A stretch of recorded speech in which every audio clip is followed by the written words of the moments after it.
صل على محمد وآل محمد.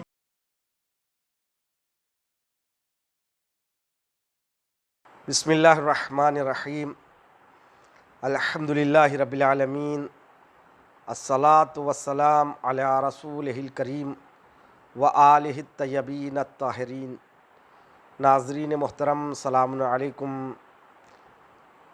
پروردگار عالم کی بارگاہ میں دعا ہے کہ آپ کے روزوں کو، عبادتوں کو بحق محمد وآل محمد علیہم السلام سند قبولیت عطا فرمائیں، اور اس مہینے میں ہمیں زیادہ سے زیادہ عبادات کرنے کی توفیق عطا فرمائیں.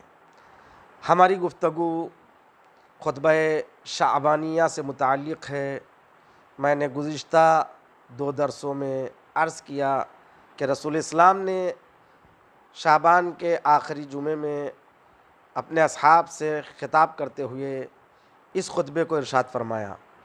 بات یہاں تک پہنچی. دوسرے حصے میں رسول اسلام نے اس خطبے سے متعلق ارشاد فرمایا وَهُوَ شَهْرٌ دُعِتُّمْ فِيهِ إِلَىٰ ضِيَافَةِ اللَّهِ.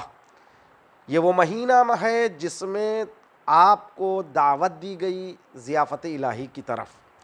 وَجُعِلْتُمْ فِيهِ مِنْ أَهْلِ كَرَامَةِ اللَّهِ. اس مہینے میں پروردگار عالم نے اہل کرامت میں ہمیں شمار کیا ہے. گزشتہ جلسے میں نے عرض کیا کہ اہل کرامت سے مراد کیا ہے، اور آگے اعلان کیا انفاسکم فیہ تسبیح. رسول اسلام فرماتے ہیں اس مہینے کی برکت، فضیلت اور کرامت یہ ہے کہ پروردگار عالم نے اس مہینے میں انفاس کو، ایک روزہ دار کے سانسوں کو تسبیح قرار دیا. وَنَوْمُكُمْ عبادہ، اور اس کی نیند کو عبادت قرار دیا. وَعَمَلُكُمْ فِيهِ مقبول. اس مہینے میں روزہ دار، یعنی واقعاً صرف روزہ دار نہیں، جو بھی اس مہینے کے قابل اپنے آپ کو قرار دے دیا، جو ضیف الہی بن گیا، مہمان خدا بن گیا، اس کے اعمال قابل قبول ہوں گے. وَدُعَاؤُكُمْ فِيهِ مستجاب. اور اس مہینے میں دعائیں مستجاب ہوگی.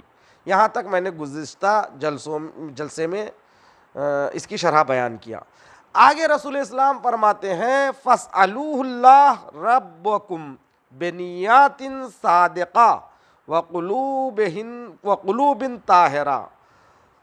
پس اللہ کی بارگاہ میں دستے سوال کو دراز کرو، اس سے مانگو، اس سے سوال کرو. کس چیز کا سوال اور کن شرائط کے ساتھ؟ بِنِيَّاتٍ صَادِقَةٍ. نیت کی جمع ہے، یعنی سچی نیت سے، سچی نیتوں سے، یعنی خالص نیتوں سے اس کی بارگاہ میں دست طلب کو وا کرو، سوال کرو. وَقُلُوبٍ طَاہِرَةٍ. پاک و پاکیزہ دل کے ساتھ. پاک و پاکیزہ یعنی غیبت سے پاک، وہ دل حسد سے پاک، بغض سے پاک، غیر خدا کی محبت سے پاک. ایسا پاک و پاکیزہ دل. اس لیے کہ اس مہینے میں گناہوں سے بچنے کا مطلب غیبت سے بچنا، چغلخوری سے بچنا، کسی مومن سے حسد کرنے سے بچنا، اس دل میں غیر خدا کو بسانا، یہ چیزیں نہ ہوں، بلکہ نیات صادقہ یعنی سچی نیتوں کے ہمراہ اور پاکیزہ قلب کے ساتھ اس کی بارگاہ میں دستے سوال کو دراز کرو اور اس سے سوال کرو، اس سے مانگو. کیا مانگے؟ ان یوفقکم لصیامہ وتلاوت کتابہ. کہ یہ دعا کرے پروردگار عالم ہمیں توفیق عطا فرما اس مہینے میں روزہ رکھنے کی اور تلاوت قرآن پاک کرنے کی. یعنی اگر تم سوال کرو کہ تم کو توفیق عطا فرمائے اس مہینے میں روزے کی. عزیزان محترم، روزے کی توفیق کا مطلب کیا؟ سب سے پہلے میں روزے سے متعلق بیان کروں، پھر اس کے بعد خود توفیق کسے کہتے ہو بیان کروں. روزہ جو ہے صوم کہتے ہیں عربی میں، اس کی جمع صیام. صوم کا مطلب کسی بھی چیز سے بچنا، پرہیز کرنا، ہر چیز سے پرہیز کرنا صوم ہے. لیکن شریعت میں، فقہ میں صوم کا مطلب، یعنی جسے ہم فارسی اور اردو میں روزہ کہتے ہیں، صوم کا مطلب یہ ہے کہ شرائط کا لحاظ کرتے ہیں، وہ شرائط شریعت نے جن شرائط کی پابندی کرنے کے لیے کہا ہے، ان شرائط کی پابندی کے ساتھ قربتاً الی اللہ کی نیت سے صبح سے لے کر شام تک، یعنی طلوع فجر سے لے کر اذان مغرب کے وقت تک ان تمام چیزوں سے بچنا جو روزے کو باطل کر دیتی ہے، ایسے عمل کو کہتے ہیں شریعت میں صوم۔ تو عزیزان محترم، صوم یعنی روزے کی بھی 3 قسمیں ہیں، ایک عام روزہ ہے، ایک خاص روزہ ہے، ایک خاص الخاص روزہ ہے۔ یہ تقسیم جو ہے نا عرفاء کی تقسیم ہے۔ عام روزہ کسے کہتے ہیں؟ جیسے بالکل عام سا روزہ ہے، عام روزہ یعنی بس ظاہری شرائط کا لحاظ کر لینا عام روزہ ہے، صبح سے لے کر شام تک آپ نہ کھا رہے ہیں نہ پی رہے ہیں، بس سحری کرنے کے بعد نیت کر لی کہ آج کا روزہ رکھتا ہوں میں قربتاً اللہ، اس کے بعد اسی طرح مغرب تک آپ بغیر کھائے بغیر پیے ظاہری شرائط کا لحاظ کرتے ہوئے باقی رہ گئے، تو یہ عام روزہ ہے۔ مگر آپ نے اس کے ساتھ ساتھ جو ہے نا غیبت کرنے سے پرہیز نہیں کیا، کسی کی برائی کرنے سے پرہیز نہیں کیا، کسی کو گالی دینے سے پرہیز نہیں کیا، کسی نامحرم کو دیکھنے سے پرہیز نہیں کیا، تو گویا آپ نے روزہ تو رکھ لیا کیونکہ نیت کی ہے، صبح سے لے کے شام تک بھوک اور پیاس میں رہے ہیں، اور جو ہے نا آپ نے ہر اس چیز سے پرہیز کی ہے، ہر اس چیز سے اپنے آپ کو بچایا جس سے روزہ باطل ہوتا ہے، تو آپ نے روزہ رکھا ہے، لیکن یہ حقیقی روزہ نہیں۔ شاید ظاہری طور پر آپ کا واجب ادا ہو گیا، مگر یہ کہ یہ حقیقی روزہ نہیں ہے، لہٰذا یہ روزہ عام ہے۔ ایک دوسرا ہے روزہ خاص۔ روزہ خاص میں ظاہری شرائط کو لحاظ کرتے ہوئے، ظاہری شرائط کے پابند ہوتے ہوئے آپ اپنے اعضائے بدن کو بھی روزے میں رکھیں، یعنی اپنے اعضائے بدن کو بھی آپ گناہوں سے بچائیں۔ اسی لیے جو ہے عام روزہ اور خاص روزے میں فرق خود مولائے کائنات حضرت امیر بیان علیہ الصلاۃ والسلام ارشاد فرماتے ہیں کہ صرف اور صرف جو لوگ گناہوں سے بچتے نہیں ہیں صبح سے لے کر شام تک، وہ صرف ظاہری شرائط کا لحاظ کرتے ہیں، وہ حقیقت میں روزے دار نہیں ہیں۔ اس طرح کا مفہوم حدیث مولائے کائنات میں موجود ہے۔ اور اس کے علاوہ خاص روزہ تمام اعضائے بدن کو گناہوں سے محفوظ رکھنا، نہ جھوٹ بولنا، نہ نامحرم کی طرف نگاہ کرنا۔ یہ ہے خاص الخاص روزہ، خاص سے آگے، یعنی عام روزہ اور خاص روزہ دونوں کے شرائط پر عمل کرتے ہوئے، اس کا لحاظ کرتے ہوئے قلب کو پاک و پاکیزہ رکھنا، خالص بنانا اپنے قلب کو اللہ کے لیے، اللہ کے علاوہ کسی کے بارے میں نہ سوچے۔ یہ خاص الخاص روزہ، جیسا کہ میں نے عرض کیا، دل کو اللہ کے لیے خالص بنانا۔ حدیث میں ہے القلب حرم اللہ، یہ دل جو ہے نا اللہ کا حرم ہے، اس کو غیر از خدا کسی اور کی محبت اس دل میں نہیں ہونی چاہیے۔ اس دل میں اسی کے لیے محبت ہو، اسی کی محبت ہو جس سے محبت خدا کرتا ہے۔ تو عزیزان محترم، شہرت، لالچ اور دنیاوی چیزوں سے اس دل میں محبت نہ ہو، یعنی روزہ دار عام روزہ اور خاص روزے کے ساتھ ساتھ خاص الخاص روزے کے لیے 2 قسموں کے شرائط پر عمل کرتے ہوئے دل کو خالص بنا لے اور صرف خدا کے لیے دل دھڑکے۔ ایسی صورت میں جو ہے نا یہ روزہ کیسا روزہ ہوتا ہے؟ الصوم جنۃ من النار۔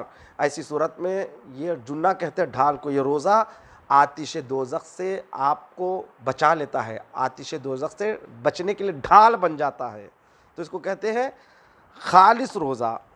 جیسا کہ میں نے ابھی عرض کیا گزشتہ درس میں کہ روزہ وہی ہے جس میں لعلکم تتقون، تقوی حاصل ہو جائے، گناہوں سے پرہیز حاصل ہو جائے۔ تو عزیزان محترم، یہ خاص الخاص روزہ ہے۔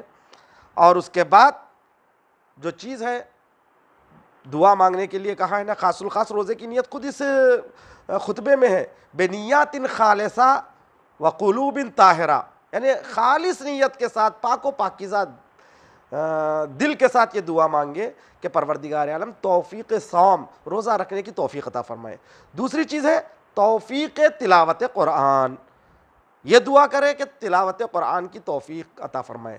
تلاوت قرآن کا مطلب ماہ رمضان میں جو ہے آپ قرآن کی صرف تلاوت کر دینا کافی نہیں ہے، تلاوت مقدمہ ہے فہم قرآن کے لیے، قرآن سمجھنے کے لیے، اور فہم قرآن مقدمہ بنے عمل بقرآن، قرآن پر عمل کرنے کا مقدمہ بنے۔ لہٰذا 3 یہاں پر مراتب ہے، تلاوت قرآن، فہم قرآن، عمل بقرآن، یعنی قرآن کی تلاوت کرو، یہ چیز مقدمہ بننا، ورنہ صرف تلاوت کرنا کافی نہیں ہے۔ رب تعلی القرآن والقرآن یلعنہ، بہت سے لوگ ایسے ہیں جو تلاوت تو کرتے ہیں مگر جن آیتوں کی تلاوت کرتے ہیں زندگی میں اپنے عمل سے ان آیتوں کی تکذیب کرتے ہیں، یعنی خود ان آیتوں کی مخالفت کرتے ہیں۔ آیت پڑھ رہے ہیں غیبت نہ کرو اور غیبت کرتے جا رہے ہیں، آیت میں ہے کہ آپ پڑھ رہے ہیں جس میں شراب کی حرمت کا ذکر ہے مگر شراب پی رہے ہیں، آیت میں ہے کہ کسی مومن کو مت ستاؤ، مثال کے طور پر یہ مفہوم ہے تو آپ کسی مومن کو ستا رہے، یعنی جو آیتیں پڑھ رہے ہیں عمل اس کے برعکس کر رہے ہیں، ایسے لوگوں کے لیے حدیث ہے رب تعلی القرآن والقرآن یلعنہ۔ بہت سے لوگ ایسے ہیں جو تلاوت قرآن تو کرتے ہیں مگر قرآن ان پر لعنت کرتی ہے۔ تو لہٰذا توفیق تلاوت قرآن کی دعا اس مہینے میں مانگنے کا مطلب یہ ہے کہ ایسی تلاوت قرآن کرو جو فہم قرآن کے ساتھ ہو، جو قرآن پر عمل کے ساتھ ہو۔ اسی لیے جو ہے نا رسول اسلام کی حدیث ہے، شاید امام علیہ السلام کی حدیث ہے، آپ نے فرمایا ادبوا اولادکم علی 3 خصال، 3 چیزوں کے ذریعے اپنی اولاد کی تعدیب کرو، یعنی ادب سکھاؤ۔ وہ 3 چیزیں کون سی ہے؟ حب نبیکم، ایک نبی کی محبت، یعنی آپ جو بات بھی کریں گے اس سے بچوں میں نبی کریم کی محبت روز بروز اضافہ ہو، ان باتوں کو بتاؤ۔ دوسری چیز ہے حب اہل بیت ہی، رسول کے اہل بیت کی محبت۔ تیسری چیز ہے وتلاوت القرآن، قرآن کی تلاوت کی محبت ان کے دل میں ڈال دو کہ وہ بغیر تلاوت قرآن کے نہ رہ سکے، روزانہ نمازوں کے ساتھ ساتھ تلاوت قرآن کر سکے، ایسی عادت ڈال دو۔ اس لیے کہ امام نے فرمایا نوروا بیوتکم بتلاوت القرآن، اپنے گھروں کو روشن رکھو، منور کرو تلاوت قرآن کریم سے۔ امام علی ایک اور مقام پر فرما رہے ہیں من قرأ فی شہر رمضان آیتا من کتاب اللہ کمن کان ختم القرآن فی غیرہ من الشہور، اگر جو بھی ماہ مبارک رمضان میں قرآن کریم سے ایک آیت کی تلاوت کرے گا، ایک آیت کو پڑھے گا، گویا اس نے غیر ماہ مبارک رمضان میں ایک قرآن ختم کیا، تو وہ ثواب جو غیر ماہ رمضان میں ملتا ہے وہ ثواب، یعنی مکمل قرآن ختم کرنے کا جو ثواب ہے ایک آیت پڑھنے میں وہ ثواب مل جاتا ہے ماہ مبارک رمضان میں۔ اسی لیے یہاں پر جو ہے نا جو رسول اسلام فرماتے ہیں 2 چیزوں کی تاکید کہ آپ نیات صادقہ اور قلوب طاہرہ سے بارگاہ احدیت میں دعا مانگو، توفیق صوم، توفیق روزہ کے لیے دعا مانگو، توفیق تلاوت قرآن۔ اب آئیے توفیق کہتے کسے ہے؟ توفیق کیا ہے؟ توفیق کسے کہتے؟ توفیق کے معنی کیا ہے؟ توفیق کا مطلب ایک عنایت ہے، جیسا کہ خود مولا کائنات ارشاد فرماتے ہیں التوفیق عنایت، اللہ کی جانب سے ایک عنایت ہے۔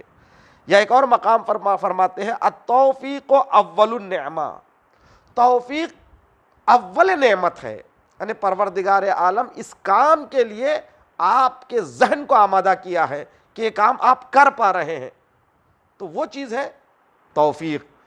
اگر آپ لاکھ چاہے لیکن الہی توفیق نہیں ہے تو وہ کام آپ نہیں کر سکتے ہیں، لہٰذا سب سے اہم چیز توفیق ہے۔ اب یہاں پر دیکھیے کبھی کبھی آپ کرنا چاہتے ہیں لیکن کر نہیں پاتے، اس کا مطلب توفیق نہیں ہے۔ ایک مرتبہ ایسا جو کرنا چاہتے ہیں پروردگار عالم آپ کو راستے فراہم کر دیتا ہے اس کام کو کرنے کے لیے، توفیق الہی ہے۔ ہمارے استاد محسن قراتی صاحب نے توفیق کے اوپر ایک واقعہ بیان کیا ہے، اس واقعے کو بیان کر کے میں اپنی بات کو تمام کر دینا چاہتا ہوں۔ توفیق اور عدم توفیق کیا ہوتی ہے، ان الفاظ سے آپ سمجھنے کی کوشش کریں۔ توفیق وہ فرماتے ہیں کہ ایک شخص میرے ساتھ حج کرنے کے لیے جدہ تک آیا، یعنی اس نے اپنے ساتھ حج کرنے کے لیے تمام سامان کو اکٹھا کر لیا اور پوری طرح آمادہ تھا، ذہنی طور پر آمادہ تھا، اور جدہ تک بھی آ گیا۔ پاسپورٹ، ویزا، تمام مراحل ختم ہونے کے بعد ہی تو وہ جدہ پہنچ سکتا ہے۔ اب جدہ سے مکہ پہنچنا ہے تو وہ ذہنی طور پر یا جسمانی طور پر مریض ہو جاتا ہے، اس قدر مریض ہوتا ہے، اس قدر بیمار پڑ جاتا ہے کہ اس کو وہاں سے پھر واپس تہران جانا پڑتا ہے۔ تو مطلب یہ ہے کہ پورے حالات اس کے لیے سازگار تھے، تھوڑی سی بات تھی، اب پھر جدے سے اس کو مکہ جانا تھا، کوشش مکمل کر لی مگر وہ جا نہیں سکا۔ اسے کہتے عدم توفیق، توفیق نہیں ہے، سب کچھ کرنے کے بعد بھی وہ حج نہیں کر سکا۔ اب دوسرا اس کے بالمقابلے میں کہتے ہیں، یہ استاد قراتی نے واقعہ بیان کیا تھا، میں اس درس میں تھا، وہ کہتے ہیں کہ ایک شخص تھا جو حج کو جانا چاہ رہا تھا۔ حج کو جانے کے لیے انہوں نے وہاں پہ ایران میں ہوتا ہے کہ جو ایک حج کمیٹی، حج کا دفتر ہوتا ہے، وہاں پر اپنے پورے جو ڈاکومنٹس ہیں اس کو جمع کرنا پڑتا پاسپورٹ کے ساتھ ساتھ، کیونکہ وہاں کوٹا کم ہوتا ہے، جانے والے زیادہ ہوتے ہیں، تو لہٰذا کافی لوگوں کو کاٹ کر دیتے ہیں۔ وہ ایک محدود کوٹا ہوتا ہے، ایک لمیٹڈ کوٹا ہوتا ہے، اتنی لوگوں کو ایران سے جانا ہوتا ہے، تو ہر شہر کا کوٹا معین ہوتا ہے۔ اس بیچارے نے پیسہ بھر دیا اور کاغذات بھر دیے، مگر بار بار وہ مراجعہ کر رہا تھا، وہ جو ہے نا پوچھ رہا تھا کیا میرا کام ہو گیا، کیا میرا کام ہو گیا۔ تو پتہ چلا کہ آخر میں جو مینیجر تھا، جو مین آدمی تھا، وہ دستخط کرنے والا، اس نے اس کے کاغذوں کو دیکھا، ڈاکومنٹس میں کوئی غلطی نظر آئی یا کوئی کمی نظر آئی، اس نے نیچے لکھا موافقت نمی شود، یعنی اس کی موافقت نہیں ہوگی، یعنی یہ جانے کے لیے اس کی تائید نہیں ہو سکتی، موافقت نمی شود لکھ کر اس نے دستخط کر دیا۔ وہ لاکھ گڑ گڑاتا رہا، مگر سب کچھ آمادہ ہے، پیسہ دے دیا، ذہنی طور پر آمادہ ہے، فکری طور پر آمادہ ہے، جسمانی طور پر آمادہ ہے، مگر موافقت نمی شود بول کے اس نے لکھ دیا۔ لیکن یہ خود مینیجر حج پر جب جاتا ہے تو وہ مکے میں دیکھتا ہے کہ جس کو اس نے موافقت نمی شود کہہ کر اس کے فائل کو پاس ہونے سے روک دیا تھا، وہ انسان جو نا حج کر رہا ہے۔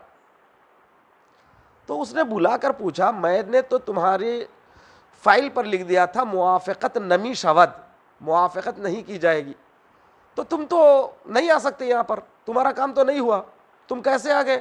تو اس نے کہا کہ نہیں، آپ نے موافقت نمی شود نہیں لکھا، آپ نے موافقت می شود لکھا ہے، اس لیے میں آ سکا، ورنہ اگر آپ موافقت نمی شود لکھ دیتے تو میرا کام آگے بڑھتا ہی نہیں، میں یہاں تک نہیں آ سکتا۔ آپ کا شکریہ کہ آپ نے موافقت نمی شود لکھ دیا۔ خیر، وہ مینیجر جو حج پہ آیا تھا، جو موافقت نمی شود لکھا، وہ پریشان ہوا، یہ کیا بات ہے۔ پھر بھی اس نے جب واپس حج سے دفتر واپس گیا، گھر واپس گیا، تہران واپس پہنچا، تو دفتر میں اس کا فائل نکلوایا، میں تو موافقت نمی شود لکھا تھا، یہ کیسے کیا ہو گیا؟ فائل پہ اس نے غور سے دیکھا کہ اس نے جب موافقت نمی شود لکھ کر جب دستخط کر کے لکیر کھینچا، اس لکیر میں نون کا نقطہ آ گیا، تو پڑھنے میں موافقت می شود پڑھا جا رہا تھا، جس کی بنیاد پر اس کا کام ہو گیا، وہ حج پہ چلا گیا۔